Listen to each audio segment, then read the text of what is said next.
Today's edition of the podcast is brought to you by Coach Me Plus. Coach Me Plus is the leader in athlete management software and a product that I've been lucky enough to be using for a little over a year now. Only rivaled by the impeccable customer service that Kevin and his staff provides, Coach Me Plus's ability to constantly be amoeba-like in their ability to mold and matriculate what you're trying to get across and bring together is absolutely fantastic. Their constant pursuit of better ways and better methods and innovations and progress to their own product is absolutely fantastic. Go over to coachmeplus.com. Check out what they got, guys. It's something that I guarantee you won't be disappointed with. Hello, and welcome to the podcast. Today, guys, I'm going to sit down and talk building your staff and the culture in your weight room with George Washington University's Director of Strength and Conditioning, Matt Johnson. Matt's going to start out sharing with us how he's built his staff and things that they do to develop them, and then how his staff has impacted him as a coach. We then get into, how that staff and the selection of people leads to the culture in your weight room. And then we finish off talking about something that's really unique for Matt at GW, and that is dealing with a lot of international athletes. How that has been a challenge and how that's made him a better coach dealing with people who their first language isn't always English. And guys, this is an absolutely awesome talk. I hope you enjoyed as much as I did. Let's get right to it. Matt, thanks for being on with us today, bud. Hey, Jay, thanks for having me on. Yeah, man. So listen, you guys have had a lot of crazy stuff going on up there. You've got almost a brand new staff up there at George Washington. So how about we start talking about developing and building your staff and how that's going to be the framework of everything that you guys have up there in the weight room?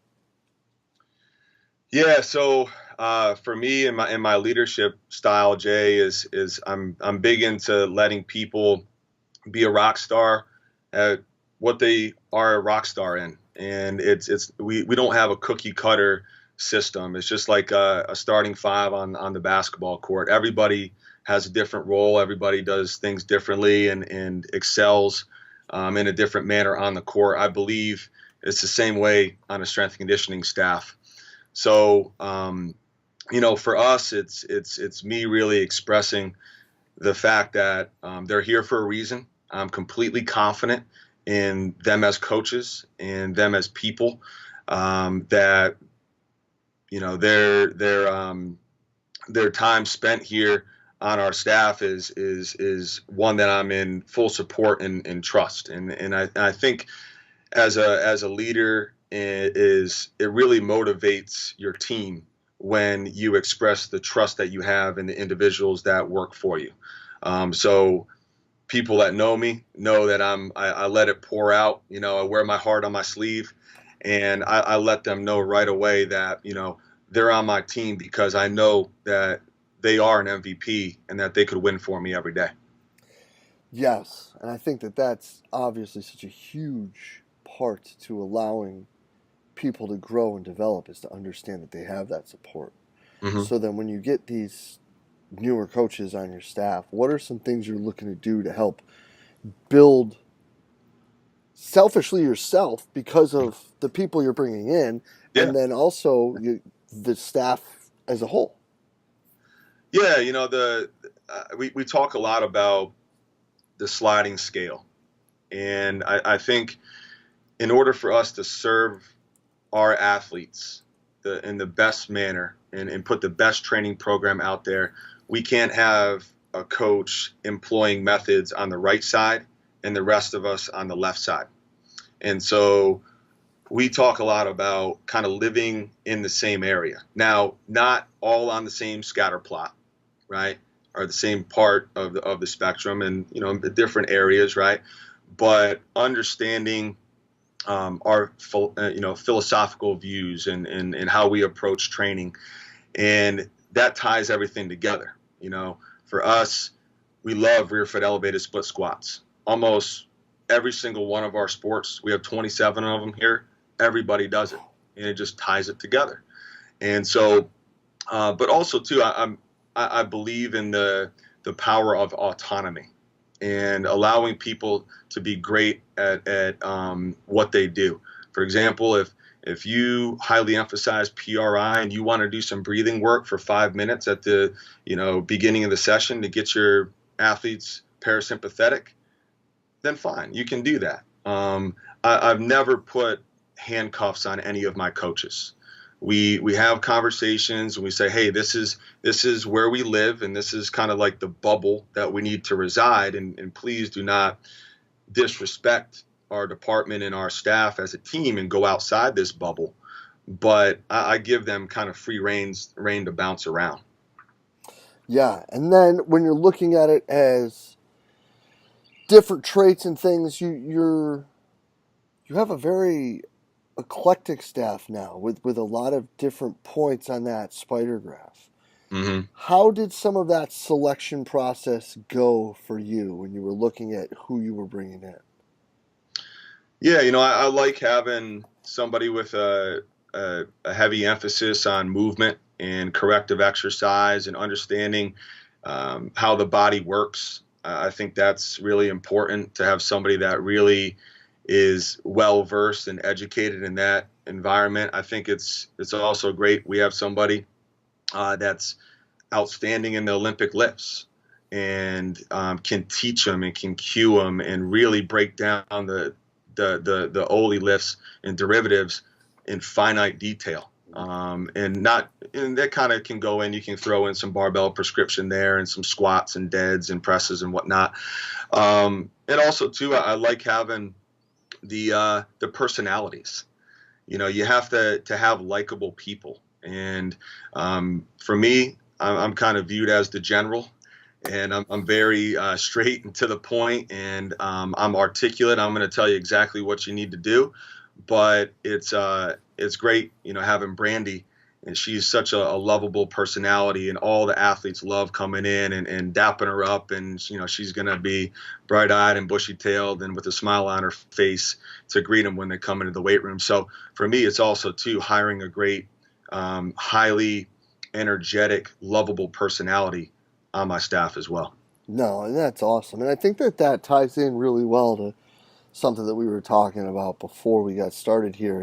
And that's how, the culture of the weight room and the culture of the department and the teams that you work with are such a big thing to you. So how do all of those different characteristics of the people that you're bringing in impact, those things that you're trying to develop with these young men and women, and vice versa? How does what you're trying to develop with them impact the people that you're bringing in? Yeah, it's for me. I've hired a lot of positions. I'm starting my 5th year here at GW, and I mean every single year the resume stack grows, Jay. Mm-hmm. I mean it's humbling to look at, and really helps me appreciate how blessed I am to be in the position I am. But with that said, for me it's 50-50. It's 50% who you are, right? What's in here, and what comes out your mouth. And it's also 50% what you do, more of the X's and O's, right? But everybody talks about the basics, right? The basics are problem solving, listening, communicating, investing and loving your athletes unconditionally. Those are the basics. And then there's some importance in that. And it's something that I certainly don't overlook. So we're lucky to have a lot of smart people here, but they're also phenomenal people. And if you're not a phenomenal person in terms of my evaluation of you, I'm a little concerned by that, because are you going to be able to reach our athletes? Are you going to touch their heart and open their eyes and open their ears to what training is all about? Sometimes, the person that is the most well-read, right, but might not be the most lovable personality and the most approachable person. So it's 50-50 for me. It's the Sheldon Cooper complex, Yeah. um, but yeah, and you guys do a lot of different things up there around those sort of things too. Mm-hmm. Um, let's touch on that a little bit, like, because I'm sure that that's that idea of those basics not being like, whenever we say the basics, it's like squat, bench, deadlift, clean. Yeah, yeah. But you're looking at it a different way. So how are some of these external activities Hmm. that you have going on fit into like your idea of the basics? Hmm. Yeah, so we do a lot of competitions, and really for me, it's building bonds, building relationships, and for me, it's the stuff I remember as an athlete. I was a Division III basketball player, and those team building activities of the rope courses or going out and doing a different competition workout where it's our team versus your team. That's playful. That's like playground stuff. When we were in fifth grade out on the monkey bars, and it brings it back to really our roots, and I think kids enjoy that, and I've always understood one thing, Jay, is they're here to be a basketball player or whatever athlete they want to be. They're not here to be a strength and conditioning scholarship athlete, right? Facts. Um, I try to keep it real. I try to keep it energetic, engaging, and we train hard, and we have them in the weight room 3 to 4 times a week, and all of our teams are very consistent in terms of what they do in terms of picking the barbell up and down. But I believe that you can also do some fun, engaging, playful, right, kind of playground activities to keep their attention and keep it engaging for them. So, men's basketball, for example, they've played water polo before, right? People look at that and it's like, well, why do you have these guys playing water polo? They were in the shallow end, Jay. I didn't drop them in the deep end, but uh, for me, I looked at the sport. It was like this is a lot like basketball, right? How it's played. Um, you're shooting on something, right? You're shooting on a goal, kind of similar to shooting on a basket. But what I wanted to do was keep something fun, kind of get their mind off of training, practicing, academics, the stress of life, go out there and have some fun. But also it was a win for me because we got some recovery in. They were in the pool, they were kicking around, they were in there for 30 minutes. So it was a win for them, and it was a win for me. Which team was this? Which year? Men's basketball, No, no. What? the NIT championship team. All right, we'll talk a little about that at the end because I got some questions, but I'm not gonna put names right now because there's a couple guys around that team that I'm interested to see Yeah, how they yeah, did in this. I think you know who I'm gonna ask about too. Like yeah. that's why you're laughing. We have to do that off camera. Yeah, no doubt. But so listen, man, and that with all of that stuff, that's fantastic. But I think that what a lot of people struggle with when it comes to the whole idea, whether no matter what your basics are, whatever your culture is bringing new people in and how that works. Hmm. And, you know, having just gone through it and you guys right at the tail end of it right now, let's touch upon that a little bit. Like what are you guys doing? How are you handling whether it be a transfer or a new guy, especially with you guys, because in the past, what's always been really interesting to me about it is you guys have always had a ton of internationals, Hmm. which is even more different. Hmm. So let's talk about how you bring these young people in and acclimate them and get them involved, and not just to the training, but also to the culture factors you're talking about. Yeah, yeah. So, um, really, the main method that we employ is our foundations program, and I'm not going to wow everybody by saying this, but they're using their body weight, and I think it's the initial resistance that we have to overcome as humans, and work against that mean old gravity, and be able to apply a diverse group of movements and show efficiency in those diverse group, not just a 7 layer FMS, but be able to do push-ups with plank-like precision, be able to lunge, be able to squat, be able to balance on one leg and throw some different leg drivers in there. Um, can you utilize your core in a different manner? Can you flex in an anterior environment? Can you laterally flex, and do you have the strength to navigate in those different movement patterns? I think there's some stock to that, and I think there's some importance to that. And for us, it's something that's very easy to assign to an athlete before we even see them on day one. So how it works, Jay, is there's a exercise video with this big, 6'5" goofy guy on there. Hint, hint. But he's doing all the exercises, and we send that. It's a private YouTube link, and we send it out to them. And so they have the PDF program, and it's a corresponding exercise video, and everything is there. Exercise by exercise, everything is demonstrated, and it's something that they can grasp on quickly. And what I love about it too, it's comprehensive, but it's also the compliance is there because you can do it in any facility in America, right? So for our international guys, we know the weight room is basically obsolete over there. Do they even have weight rooms? But some do, but some don't. So it really has worked well for us because as soon as they walk across that stage and they graduate from high school, boom, it lands in their inbox, get the PDF, get the private YouTube link, and they can get started. Also, too, what I like about it, Jay, is are you putting in work to show up here and impress people, right? How much does it mean to you? There's no if, and, or buts. There's no excuses. You can't, whine and complain. Oh, I didn't know what to do, right? We're talking about body weight exercises, and we're talking about a step-by-step 25-minute exercise video that shows you everything you need to know, right?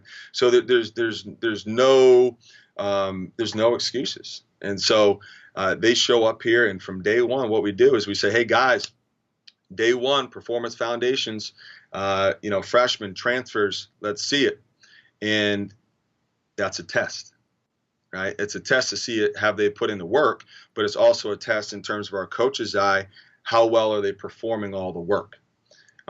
So some guys will quickly graduate from that. They'll do 3 sessions, and I'll say, hey, you're ready for a 45-pound bar. Not with weights on it yet, but a 45-pound bar. Some guys, we had a recent athlete, he spent 3 weeks on it. He's doing his little, the worm, little, dance move there. He's doing the worm push-ups and, can't do pull-ups and a lot of, hip shift and displacement in his hips and when squatting, just body weight. Well, he's got hip displacement, left from his body weight. I'm certainly not going to load his back yet. So for me, the training is individual, and the way it's individual is not saying, oh, you need bigger biceps, you're going to do hammer curls 3 sets of 10, and you need bigger triceps, and you're going to do 3 sets of 10 tricep pushdowns. Is accelerating guys through a program at different periods of time based on how they're responding to the training stimulus. If they've done the work and if they've done the body weight stuff and they put the work in before arriving here on summer 2, then you're ahead of the game, right? So now you can start doing your barbell accumulation work. Well, hey, you had fun in the month of May and June and you didn't do your homework. Well, now you kind of have to spend the time here doing the foundations program. So that right there in terms of culture and motivation and people don't like being left behind, right? That's who we are as humans, right? So it motivates kids. It's like, hey, I got to get on the platform. I got to get with the rest of the group. So now you start seeing that athlete in off hours doing extra work, doing the performance foundation program more, right?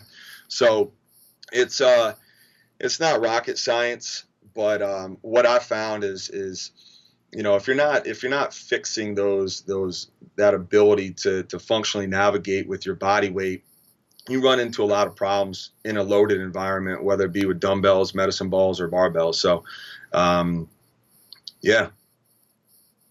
No, I love it. I think that that's great, and I love that it's. I love the statement of you find out who wants to impress people because they. I've quite frankly never had very good luck when it comes to freshmen following those programs. Mm-hmm. Um, Yeah. but I like how you break that down. I think that that makes a lot of sense to me. Yeah. I mean, and to kind of touch on the international kids, Jay, in my time here, I've trained an athlete from Argentina, an athlete from Denmark, an athlete from Serbia, Japan, um, Spain. Initially day one, you tell them you think coaching is all based on your mouth. You're wrong, right?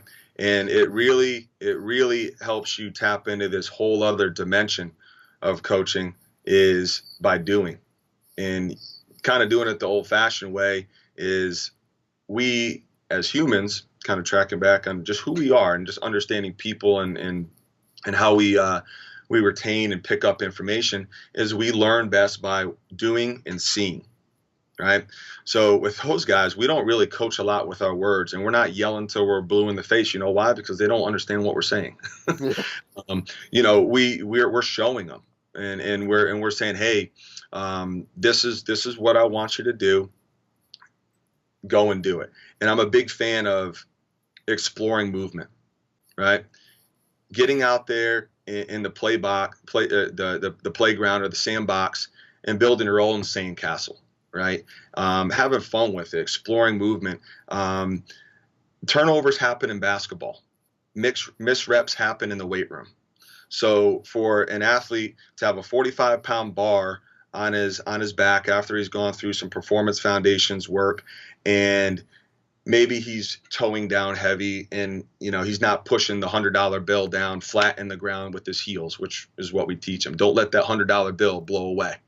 But maybe he's towing down heavy and he's got a little bit of a heel lift. There's worse things that could happen, right? So some little misreps there, and we can simply you know elevate their heels and do different things to modify the exercise if that is on a consistent basis. But one thing I will not do, Jay, is I don't I'm not this over analytical coach. I show you what has to be done. I set you up in an environment that I know you can be successful and perform these exercises. I'm never going to set a kid up in a manner that the exercise is too far away from his skill set and ability in the weight room. I'm always going to put him in this area that I know he can perform the exercise. But I'm not a fan of the guy racks the bar and now it's like information regurgitation, and you're just barfing all these coaching cues at the athlete. Yeah. They're trying to clean it up. They're trying to clean up all the stuff you just spit on the floor. So like, I'll tell them one or two things, but I understand very much, especially with our international guys, is this is like Pluto, like just this unbelievable area that they've never really been fully indoctrinated in Mm-hmm. and a part of. And so it's a process, and it's a little bit of a slower process, and it tests your patience as a coach, because yeah, you want to push them ahead and whatnot, but you got to do what's smart and you got to do what's logical in the grand scheme of things, because you know what, Jay, we have them for 4 years. Nobody here at GW is leaving early to go to the NBA. Okay. We have these guys for 4 years. So I look at it as, I have a long period of time. I'm gonna do the work on the front end right now to prevent all the work having to be done on the back end. And oh man, we got to fix this guy's squat. Well, you should have fixed it or taught it well when he came in as a freshman, right? Not have been in such a rush to put 135 on the bar because you didn't want to hurt the guy's ego. Yeah. So, so for the international guys, it's a little bit, I think as a coach, you always have to pump the brakes. But for me, I find myself pumping the brakes more and kind of coasting a little bit early on in the process because of the language barrier. It's for me. We went to Japan last summer, and this is my fourth year training Yuta, and just a phenomenal athlete. Came in at 177, and he broke the 200-pound mark for the first time in his life. And this guy is still lean, 6% body fat. And he came in here literally like you could see every single rib. You can't see every single one of my ribs, but you could see every single one of his ribs, right? And so we went to Japan, and it was unbelievable. Jay, I wanted to buy a water, like you walk into these stores in Japan and nobody speaks English, right? I'm trying to do a simple thing, buy a water bottle, right? I'm trying to teach this guy how to train. And that really tied it together for me. It's like, wow, this is remarkable what these guys do, how they come over here and with the language barrier. And I'm trying to teach them a lot more complex things than just grabbing a water at the convenience store. Yeah. Well, then let's keep going with that, because you have had quite a few guys from across both ponds. What has been, if you wouldn't mind sharing, like what has been like a breakthrough moment where you've had with one or all or some of them? Um, and you don't have to say names, obviously. Yeah. We'll talk after. I'll see if I can figure out who it was. But Yeah. it's like I think that would be cool. Like for any of them, like if there was ever a moment where it was like that's where we could start connecting and and communicating. I think that would be a cool thing to talk about. Yeah, it's I think basketball here in the States is built on this athletic player, right? One that's fast and strong and physical, and that's how they excel on the court. The international game is very skill related. The level of physicality doesn't even equate to the level of physicality here. Certainly, in the A10 when we're playing Richmond. But I think for them understanding that the strength of their body is really important to be a player. Growing up internationally, I think they're used to the pick and pop game, the perimeter offense. There's not a lot of like down low, post play where the physicality is obviously important, but all those guys at various points of their career have said things like, "Hey, coach, I'm able to hold position better in the post and really get my hips into the guy and control him and feel him on my back. And that's helping me set up where I like to so I can score the ball." Right. Our wing players have said things like, because these soft contact bumps on the perimeter, that's not a foul, right? Like that's basketball. And so having the strength to own your angle of pursuit, get to the rim, and fight off that soft contact makes you more of a threat. The ability to not just get fouled and then the ball goes flying, but finish through a guy and put it in the basket. And now that's the difference between two foul shots and an and one. So all those guys, the breakthrough has happened when they've committed themselves to the weight room. And some it's happened early on, and some it's taken a few years. Maybe that epiphany happened in their sophomore or junior year, but it's happened when they've trained and then they see it on the basketball court. Mm-hmm. I think that's the epiphany's not going to happen in the weight room. No. It's stuff that we geek out about as coaches, and like, oh man, look at his squat depth. He's getting 4 inches lower and he's setting his knees in a better position and he's really doing a better job of getting proud. Man, he looks 10 times cleaner than he did 6 months ago. That's stuff we pay attention to. But these guys, they pay attention to what? Their life, which is basketball. And so the enlightening moment and really where they realized the impact of the weight room was on the basketball court. That's pretty awesome, man. And I'm actually glad to hear that they can figure out that it shows up because I think all too often there's a lot of times where they kind of overlook that, you know? Yeah, and it's tough in the sport of basketball, man. Like it's easy, right, for track. You lift weights and you run faster. It's easy in swim, right? You lift weights and you swim faster. Or, you're a thrower. You lift weights and you throw farther, right? With basketball, it's tough.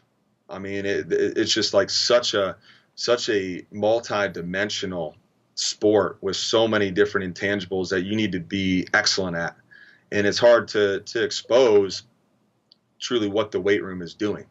You know, because it's just a laundry list of stuff that they need as players, Hmm. right? Where if you're training a 100-meter dash person and they're doing French contrast and now they're running, 0.3 of a second faster, well, hey, the French contrast is working.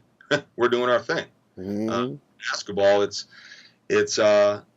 more of a difficult sell, and it's harder to identify truly the impact of what we do in the weight room. So Oh, I think when you understand the game and you can talk to them on the sideline, like for me, I played ball, so I know the basketball verbiage and lingo and how to talk about, things like, owning your space and guarding your guard and finishing through contact at the rim. Like guys like that, when you can say like, hey, you're doing a great job with that. I really have noticed that at practice. And you know what? You know why that's the case? Because you've committed yourself in the weight room, and the strength and the power and all the intangibles we're trying to build in the weight room is now showing its face on the court. yeah, no doubt.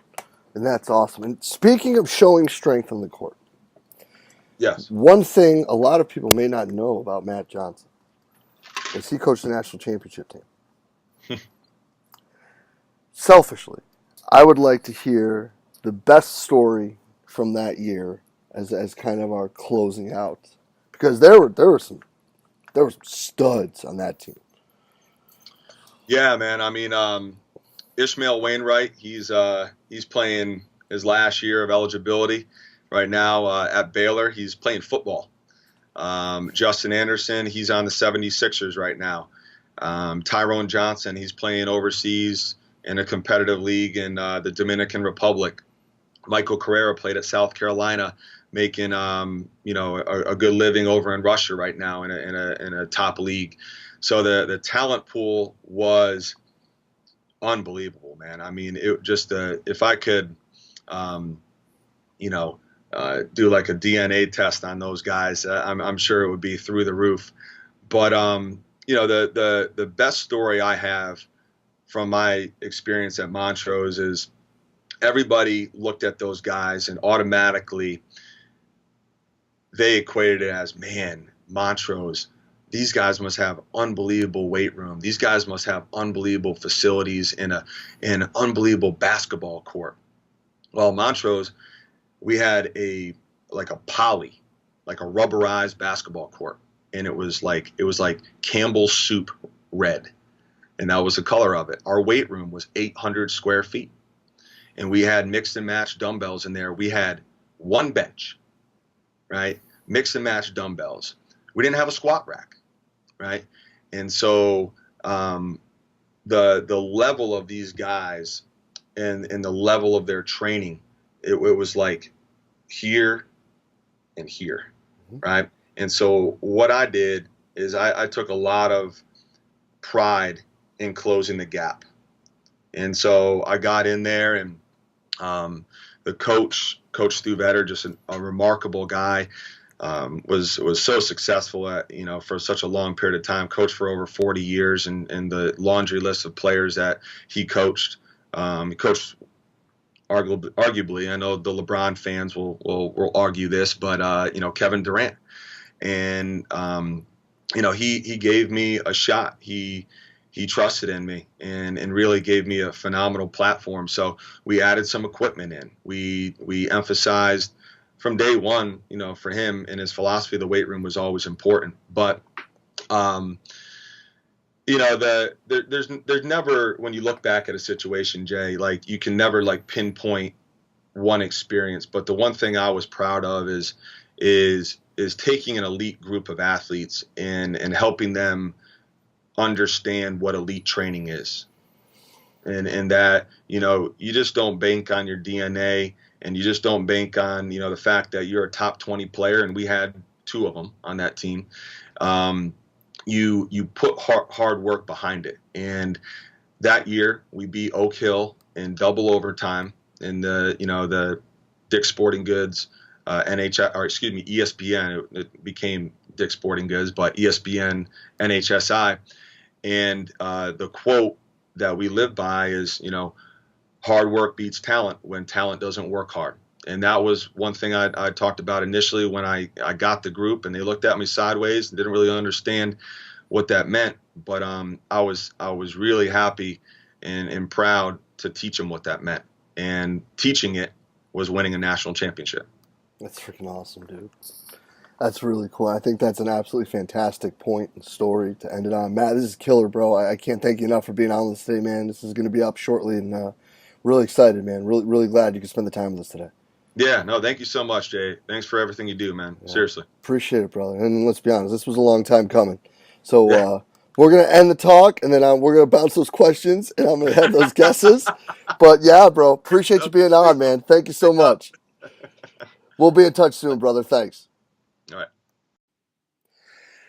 And a huge thanks to GW's Matt Johnson for sitting down and talking with us today. Guys, Matt is a super person. He is a fantastic coach, and it all shows through right here.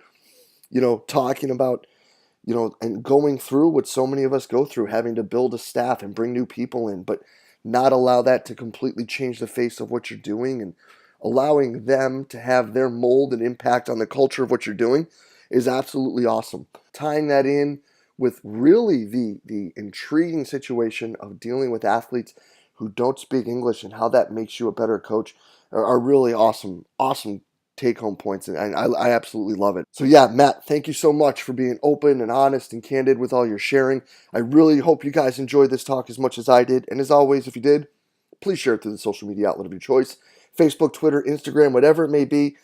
Just trying to spread the word and get great information out to great coaches, guys. So if you did enjoy it, please hit that like button. If you haven't subscribed yet, please do so on iTunes, Podomatic, and YouTube.